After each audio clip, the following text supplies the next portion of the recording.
Bonjour à tous et bienvenue sur la chaîne du temps libre. Moi c'est Anso et aujourd'hui on se retrouve pour une nouvelle vidéo. Comme vous l'avez vu, on change un peu, on continue les sagas et puis là je suis contente de revenir avec le tome 3 de Ever After High de Shannon Hale chez Hachette, qui est officiellement du coup le dernier qui est paru en France. Alors j'ai pas l'impression que la saga est finie, je pense juste qu'elle a pas si bien marché que ça. Mais après, même, il me semble que même en VO, il n'y a pas de suite. Bah, je sais plus. J'avais regardé, mais je vous avoue, je sais plus. Et c'est dommage parce que pour les enfants et les jeunes, ça passe très très bien. Hein, donc, c'est franchement sympa à suivre. Donc, voilà. Et puis surtout, ça clôture rien. Voilà. Je vous le dis déjà. Du coup, je suis un peu déçue parce que il n'y en a pas d'autre qui est sorti. Mais ça, c'est pas une fin à l'histoire de Ever After. Ça ne résout pas la problématique qui a été lancée dans le premier tome. Et j'aime pas du coup quand l'histoire n'a pas de fin. Donc en fait, on nous sort un super pitch avec une intrigue intéressante et il n'y a pas le fin mot de l'histoire. Donc ça me pose problème. Mais bon, voilà. Parenthèse fermée. Donc ce que j'ai aimé dans celui-ci, donc Le merveilleux pays des merveilles, je vous avais même pas dit le titre de ce tome, et ben c'est qu'on va se concentrer sur les demoiselles qui viennent du pays des merveilles. Donc autant vous dire que Raven et Apple, je cherchais son nom, elles ne sont pas personnages principaux de cette histoire-là. J'aime bien Raven, Apple un peu moins, mais du coup ça me dérangeait pas qu'on fasse un petit focus sur les autres demoiselles. Donc là on va se concentrer sur Maddie, la fille du chapelier fou, sur Lizzie, la fille de la reine de cœur, et Kitty, la fille du Cheshire, du chat alors, bah, chat du Cheshire. Et du coup, c'est plus intéressant. On sort de l'univers princesse, parce que ce ne sont pas forcément des princesses, hein, et elles vivent dans un monde qui est quand même différent du monde de Ever After. Le monde du pays des merveilles est quand même vachement différent. Il y a des choses que elles trouvent normales, et du coup, quand elles sont à Ever After, les autres les regardent en mode sérieux, qu'est-ce que tu racontes? Comment ça c'est habituel? Non, c'est pas normal, etc. Donc on sent en général le décalage, et puis là du coup de faire un focus sur leur manière de faire, leurs coutumes, etc. Bah ça change un peu la donne aussi, donc c'est ça qui est intéressant, de voir que on peut venir de mondes différents entre guillemets, et des fois il y a des incompréhensions, mais si on se penche un peu sur leur manière de fonctionner, on comprend aussi pourquoi pour elles c'est normal, et puis on arrive à faire la part des choses. Ce que j'ai aimé dans celui-ci, c'est qu'il y a énormément d'interventions du narrateur. Je vous ai pas montré, mais c'est toujours écrit en fuchsia et violet. Hein. Focus, voilà. Donc l'intérieur est toujours joli pour les jeunes filles, c'est franchement génial.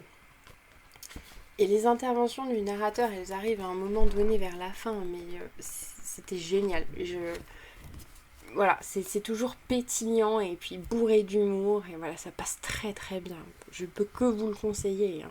L'intrigue de ce tome-là était pas mal, il y a eu pas mal de rebondissements, de bouleversements, on s'attendait à des choses qui n'arrivent pas, ou on s'attendait pas à des choses qui arrivent, etc. Et comme dit, le fait que Raven et Apple ne soient pas les personnages principaux de cette histoire, c'est aussi un plus, parce qu'on apprend à les découvrir plus en profondeur, et ça change. Elles apportent du coup une fraîcheur au niveau de la narration, de l'histoire, etc. Voilà. Ça m'a fait beaucoup de bien du coup de lire celui-ci. Et je pense que c'est presque mon préféré d'ailleurs. Donc je suis juste un peu déçue du fait que bah, voilà, ce soit le dernier officiel, parce qu'il y a un hors-série que je vais vous présenter juste après hein, dans une autre vidéo. Mais voilà, je vais tourner la vidéo à la suite, je vous spoil déjà. Mais du coup, le hors-série, c'est vraiment un hors-série.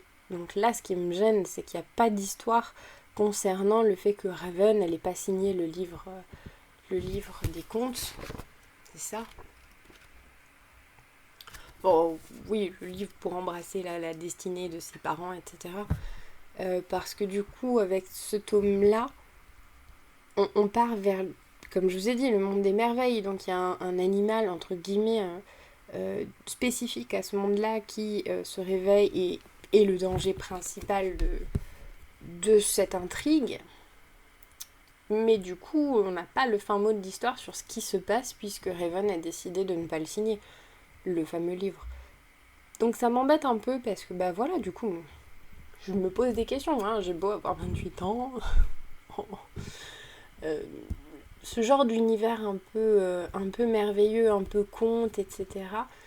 J'aime quand même, donc je suis un peu frustrée, mine de rien, de pas savoir si finalement c'était vraiment grave ou non. Ce qui me dérange en plus, c'est qu'à la fin, ce roman vous a plu, vous voulez en savoir plus, ne manquez pas les prochains tomes de la série.